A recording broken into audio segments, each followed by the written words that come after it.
Salut, bienvenue à toi dans cette nouvelle vidéo. J'espère que je te porte très bien. Tu sais comment ça se passe. On lâche un pouce bleu, on s'abonne et on active la notification pour ne rater aucune de nos prochaines vidéos. C'est la première fois que tu tombes sur cette chaîne. Il faut savoir que cette chaîne, on parle de tout business qui compte les crypto-monnaies et le trading pouvant te générer de l'argent. Et si tu as besoin d'une formation en trading ou bien des services d'un développeur de robots de trading, contacte le numéro qui s'affiche tout juste en bas et on va te répondre directement. Alors aujourd'hui, on va parler de la plus grande plateforme de trading qui existe, c'est-à-dire MetaTrader 4. Et on va montrer comment bien le paramétrer, bien le configurer et comprendre ce qu'il y a à l'intérieur, que ce soit des indicateurs de l'interface. On va parcourir tout cela dans cette vidéo. Alors, on se retrouve tout de suite après le générique pour parler de cela. Ciao!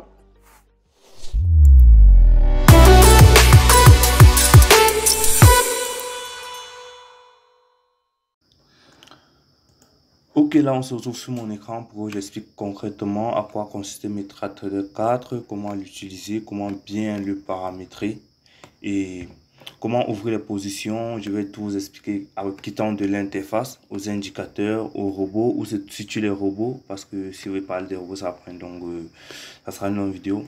Donc on ouvre MetaTrader 4. Lorsque vous allez ouvrir MetaTrader 4, c'est cette interface qui va s'afficher devant vous et franchement vous vous demandez à quoi ça sert tout ça. Je vais tout de suite vous expliquer, il n'y a rien de compliqué.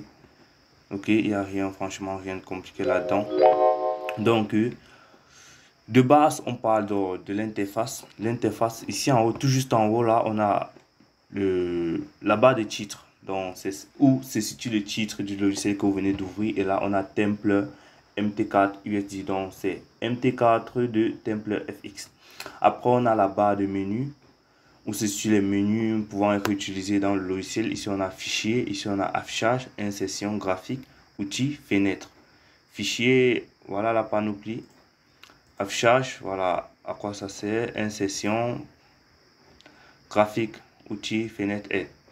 Après, tout juste, on a la barre d'outils. Dans la barre d'outils, on a créé un nouveau graphique. Donc, si vous voulez créer peut-être un graphique utilisant le GBP USD, vous cliquez sur ça. Et ça crée automatiquement. Vous voulez créer un graphique utilisant l'euro USD, vous cliquez, ça crée automatiquement. Profil, bon, je passe là, ça c'est pas trop, c'est pas trop important. On a l'observation de marché, c'est ça qui est ici. Ici, on a quoi? Fenêtre des données, c'est ça que on ouvre, on voit ce que ça donne. Bon, voilà. Après, terminal, nouvelle ordre, ça c'est pour créer un ordre. Donc, pour ouvrir un ordre, soit d'achat, soit de vente. Ok? Là, vous avez le symbole, là, vous avez le lot. Donc, dans la saison 2, je vais parler de tout ça. On va faire une formation complète. Là, on a le stop loss, là, on a le take profit, on a le commentaire, exécution sur le marché et tout et tout. Voilà. Après, qu'est-ce qu'on a? On a le programme MetaTrader Stratégie. Ok, c'est où on code toutes nos stratégies en fait. Vous voyez là, ils sont en train de travailler sur une nouvelle stratégie. C'est où on code toutes les stratégies concernant les robots de trading. Donc, on sort rapidement. Qu'est-ce que ça fait là? Voilà. Ok, on continue. Là, on a enregistré le serveur virtuel. On va parler de cela tout à l'heure dans la prochaine vidéo. Après, on a enregistré un compte comme ceux de signaux trading. Là, ça ne nous intéresse carrément pas. C'est pour ceux qui utilisent les signaux de trading automatique. Là, on a le bouton auto trading. C'est pour activer l'auto trading pour permettre au robot de trading de trader. Là, on a les les données en bâton. Bon, c'est ce qu'il y a sur le graphique, donc ça ne va pas changer grand chose. Là, on a les données en chandelier japonais candlestick. Ok, lorsque vous cliquez, vous allez voir, attendez, zoom, que vous voyez bien la différence. Ok, regardez, voilà, voilà la différence. Ici, on a les données en cours, donc on n'a pas beaucoup d'informations possibles. Après, là, on a le zoom. Ok, là, on a le 2 zoom. Là, on a le multi-fenêtre. Ok. Après, là, on a pour aller à la ligne, tout simplement, le décalage. Ça, c'est pour liste des indicateurs. Ok, liste des indicateurs. Après, on a quoi? Les périodes. Que ce soit M5, 15 minutes, M30, 1 heure. On retrouve aussi cette fenêtre-là ici. Ok, là, on a enregistré un modèle. On va parler de tout cela tout juste après. Tout juste en bas, on a une autre barre d'outils. Cette barre d'outils consiste à quoi? On a le curseur, on a le point de croisement, donc ça sert à ça en fait. Après, on a la ligne verticale, ligne horizontale, bref, je vous laisse regarder.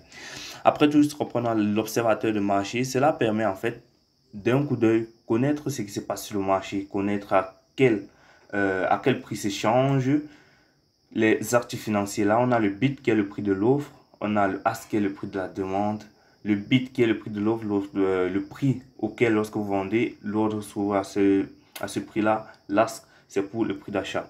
Après, tout juste en bas, on a quoi? On a le navigateur. C'est en fait où est stocké les données de votre compte, les données de vos indicateurs et vos robots. Là, en fait, j'ai mon broker, c'est Temple FX. Après, on a le compte, donc je peux refermer. Le compte MetaTrader, Temple MetaTrader USD. Le nom du compte, c'est Dikama, ouais. C'est moi. Après, on a l'indicateur, les indicateurs, voilà, tous les indicateurs, voilà. On peut installer d'autres, je vais vous montrer dans d'autres vidéos, les prochaines vidéos, comment installer un indicateur. Après, nous avons les experts consultants, nos robots trading. Toute une panoplie de robots trading et on va tous les tester, hein. Ce sont des robots très fous. Après, là, on a en bas, je lui dis quoi? Comment on appelle ça? Voilà, le cadre du terminal, en fait. C'est où se regroupent toutes les transactions que vous faites sur votre compte. Là, en fait, on est sur un compte démo, hein, je ne vais pas le cacher. On est sur un compte démo. Ouais, vous pouvez voir le solde là. C'est un compte démo, c'est où je fais toutes mes démonstrations. Après, marge, exposition, tout. Ok. Maintenant, on va passer à la deuxième partie. Je vais vous montrer comment personnaliser votre interface pour qu'il soit fluide et qu'il vous permette de travailler optimalement. Ok. Donc, de bien voir les graphiques, connaître ce qui se passe pour ne pas avoir des incompréhensions dans le marché. Donc, déjà, on va chercher cette interface parce que là, on comprend franchement rien. On comprend pas grand-chose. Donc, on fait un clic droit. On va sur propriété. Propriété, là, cette fenêtre va s'afficher. Une fois que cette fenêtre s'affiche, on va reparamétrer, reconstituer en fait. La fenêtre, là, on fait l'arrière-plan, un arrière-plan en blanc. Je crois que c'est mieux. Les textes sont en noir. Bon, ça dépend de vous, c'est aléatoire. Moi, j'utilise, mais ce qui est plus lisible à mes yeux, en fait. Donc, c'est aléatoire. Les grilles, je laisse. Barre haussière, on met en vert. Barre baissière, on met en rouge, red. C'est en anglais, en fait. Donc, je vais un peu parler. Bougie haussière, on met en green. Bougie baissière, on met en red. Après, les volumes, on peut laisser tout ça, ok. Général, on va maintenant dans général parce que l'on était dans les couleurs. Après, on va dans général. Ici, en fait, qu'est-ce qu'on a? On a graphique en bas, non. Graphique en chanté japonais, oui, c'est super. On désactive la grille pour ne pas avoir trop de carreaux sur nos graphiques. Montrer le séparateur de période, c'est très important pour connaître à quelle session nous sommes et tout. Voilà, en fait, la magie qui s'est opérée. Je pense que là, c'est bien plus lisible que tout à l'heure. Là, vous ajoutez un indicateur, ça ne dérange pas, vous allez tout voir. Donc, maintenant, on passe à la prochaine étape, qui est celle, peut-être, parce que là, on a fait ce graphique-ci, mais si on ouvre l'autre graphique, on voit qu'on rentre dans l'autre configuration de base. Si on ouvre l'autre, on rentre, mais si on revient sur l'USD franc suisse, on a toujours la même configuration, ok? Comment enregistrer ce modèle pour qu'il soit automatiquement appliqué, ou bien lorsque vous partez sur un autre graphique, vous l'appliquez automatiquement?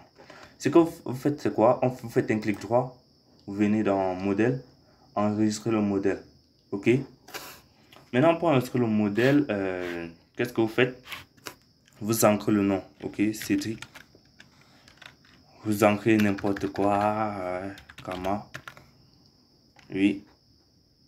Donc, là, vous enregistrez. Ok? Maintenant, lorsque vous allez aller sur notre graphique, lorsque vous allez cliquer là, comme ça, lorsque vous allez aller dans modèle, vous voyez, modèle, vous allez voir, qu'est-ce qu'on a mis? On a mis Kama tout à l'heure. Ok, ça va automatiquement s'afficher. Donc, c'est en fait ça. On va tester quelque chose pour voir si ça marche. Ok, voilà. On va essayer de faire automatiquement, générer automatiquement. Si ça marche, c'est bon, ça marche pas. on n'a pas de chance. Donc ici, on va mettre default. Ok, default. Voilà. On va essayer de voir. Non, ça marche pas. Bon, c'est pas grave. Voilà comment ça se passe. On venait dans modèle. Vous cliquez sur le modèle que vous avez chargé. Vous cliquez sur OK. Automatiquement, ainsi de suite pour tous les autres graphiques. Hein. C'est pareil. Donc après, on va parler de quoi? Des indicateurs. Ok, des indicateurs qui a sur MetaTrader 4. Ici, pour ajouter un indicateur, comment ajouter un nouvel indicateur sur notre graphique sur MetaTrader 4? Comment le faire? Vous venez dans Insertion. Ou ça, vous venez là, dans le navigateur, vous venez dans Indicateur. Vous venez peut-être Trend, tendance, les indicateurs et tendances. Là, on a l'Average Directional Moving Index, les bandes de Bollinger, Ishimoku, Moving Average et moyenne mobile. Si on va ajouter une moyenne mobile, qu'est-ce qu'on fait? On double-clique sur moyenne mobile. Ici, on va ajouter une moyenne mobile sur une période de 100. Ok, le décalage, vous laissez à 0. Pour moi, c'est... Vous laissez les paramètres par défaut. Ici, simple ou exponentiel, on va donc mettre une bande de Bollinger simple appliquée au prix de clôture close. Close signifie que ça va s'appliquer au prix de clôture. Et maintenant, quelle sera la couleur? Ok, on prend une couleur peut-être orange. Après, quelle est la taille des lignes? Ok, on prend cette taille-là. On fait OK. Voilà notre moyenne mobile à 100 qui est affiché sur le graphique. OK. Maintenant, si on va ajouter peut-être Bollinger Band, on fait la même chose. Automatiquement ajouter. Voilà, maintenant pour supprimer un indicateur, qu'est-ce qu'on fait? Vous mettez le curseur de la souris sur l'indicateur et vous faites un clic droit. Supprimer l'indicateur. Et vous supprimez automatiquement l'indicateur. OK? Maintenant, on parle encore de quoi? Attendons, on supprime aussi ici. Parce que là, on était sur les indicateurs de tendance. On supprime. Maintenant, on va sur les oscillateurs. Pour que vous voyez à quoi ressemble un oscillateur. Donc, là, on a le Commodity Channel Index, le MACD, le Momentum, le Relative Trend Index, autrement dit le RSI. Si on veut ajouter le RSI, on fait un double clic, appliquer au prix de clôture, vous laissez toujours période 14 parce que c'est la période qui est vraiment plus utilisée par les... Voilà. Comme je disais, vous laissez tous les mêmes niveaux, ok. Voilà. Vous laissez les périodes à 14, c'est vraiment la plus connue, la plus utilisée. Ici, vous choisissez les traits. Voilà, après vous mettez OK. Voilà à quoi ressemble le RSI. J'explique rapidement, même si on va parler de cela dans les autres vidéos, dans la saison 2 probablement. OK. Donc là, le RSI, en quoi ça consiste en fait? C'est un indicateur qui permet de mesurer la force d'une tendance. OK. Donc de savoir à quel niveau, sur une échelle de 0 à 100, à quel niveau se situe la puissance de la tendance. Là, peut-être, lorsqu'on atteint le niveau 70, cela signifie qu'on est dans une zone où les acheteurs sont en train de dominer le marché et on entre dans une zone de surachat. Ok, donc dans cette zone-là, on a une grosse probabilité que le prix se retourne. Un peu comme si le prix s'est retourné parce qu'on était à 78. Waouh, très haut, très haut. Le prix s'est retourné. Là, et lorsque c'est à 30, on est dans une zone de survente. Ok, il y a beaucoup de probabilités que le prix se retourne. Par exemple, là. Ok, qu'est-ce que je fais là? Ok, on est là à 23,41, c'est quand même bas. Hein? Ainsi de suite, vous pouvez constater là 77. Là, on est à 70. Ok, donc c'est rapide. En fait. Après, là, on finit avec la fenêtre. Et pour fermer ici, lorsque ce qu'on fait, on vient là. On vient, on clique. Supprimer la fenêtre de l'indicateur. Et hop, c'est parti, on sait où. Maintenant, on a les volumes, c'est la même chose. Ouais, c'est la même chose.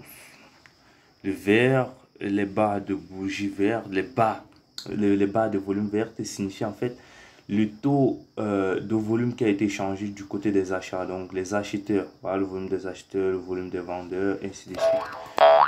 Vous êtes assez intelligent pour comprendre la suite.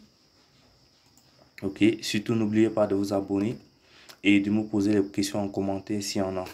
Ok, après on a les autres indicateurs et on peut aussi installer les indicateurs. Ok, on peut installer d'autres indicateurs, ça va faire l'objet d'autres vidéos.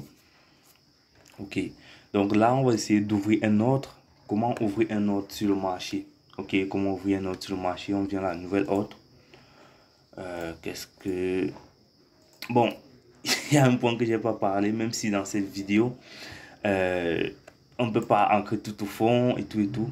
Les supports et résistances. Si on vient dessiner un support, une résistance, qu'est-ce qu'un support? Un support, c'est un niveau de prix ou un niveau où le prix a touché minimum deux fois, autant pour moi, minimum deux fois. Donc, si on veut tracer un support, là, on a clairement un support. On voit bien que le prix a remonté là une fois, deux fois. Ok, si on veut tracer une résistance c'est un niveau où le prix a des difficultés à franchir en termes simples. Ok, donc si on veut tracer une résistance et le prix doit toucher minimum deux fois. Là, en fait, on a une résistance, le prix a touché une et deux fois. Ok, donc en fait, là, on est dans un range. Ok, après, maintenant, pour les lignes de tendance, une ligne de tendance est valable si, ok, ce que j'expliquais en fait, pour mettre une ligne de tendance, il faut que le prix soit touché.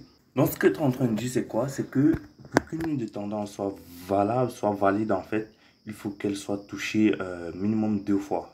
De même chose pour les résistances. Donc là, si on trace une tendance, ok, on voit clairement que là, la tendance est en train de s'inverser. Ok, on voit clairement que la tendance est en train de s'inverser.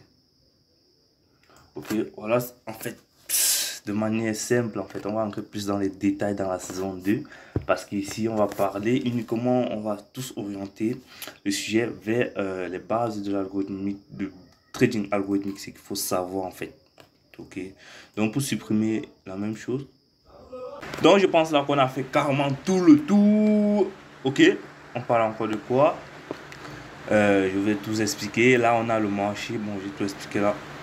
Maintenant, en fait, je vais faire tout cela dans notre vidéo. Donc, on passe sur les robots. Vous trouvez nos robots trading sur MetaTrader 4.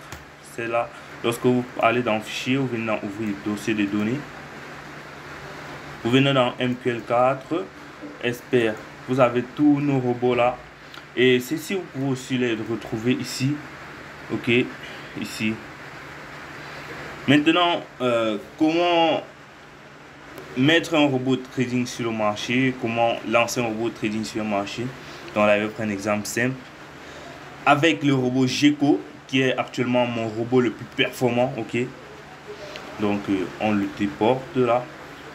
On charge ce qu'on appelle le preset. Ok, je charge. Ok, ouvrir, d'accord. On met ok. Donc ce robot là, il est très performant, franchement, c'est peu de le dire. Le taux de trading n'est pas activé. Vous voyez là, en fait, le petit bonhomme, parce que c'est bien comme il est affiché comme ça. Le petit bonhomme, lui, il n'est pas joyeux. En fait, ça signifie que le robot n'est pas lancé. Donc, on va remédier à cela. Donc, on active le taux de trading. Bon, on l'enlève d'abord. On fait un clic droit. On fait un clic droit. SP consultant retiré. Ok, on active l'auto trading. On relance le robot. On recharge le preset. Ne vous inquiétez pas, tout ceci vous semble peut-être nouveau, mais dans les prochaines vidéos, je vais détailler tout cela. Le voilà actuellement, il est souriant, ce qui prouve que le robot est bel et bien en marche. Ok, si on, avec un peu de chance, il peut prendre une position là. Ok, on ne sait pas. Il analyse encore le marché, donc on va lui laisser le temps de finir son analyse. Bon, en fait, c'est sur un time frame un peu, bon, je vais vous montrer rapidement. Si il peut prendre, voilà, il vient de prendre position à la vente. Ok, vous voyez, il vient de prendre position à la vente. Voilà, sur l'euro USD, c'est juste phénoménal. Ce robot là, franchement, il produit des très bons résultats. Ok, ok, on stoppe. Ouais, on va stopper l'autre. Donc voilà, je pense qu'on a fait tout le tour. Donc, vous avez tout pour débuter le trading sur MetaTrader 4, comment l'utiliser. Et dans le lien, dans la description, je vais vous mettre le lien pour télécharger En fait, ça dépend du broker que vous utilisez. Donc, je ne pense pas que ce soit vraiment nécessaire. Donc, c'est en fonction de votre broker que vous allez télécharger votre plateforme MetaTrader 4. On a fait tout le tour. De quoi on peut encore en parler? Non, je vois pas. Je vois pas clairement. Donc, c'est bon pour cela. On se retrouve dans la prochaine vidéo. Merci d'avoir regardé cette vidéo du début jusqu'à la fin. On se retrouve dans la prochaine vidéo. Ciao!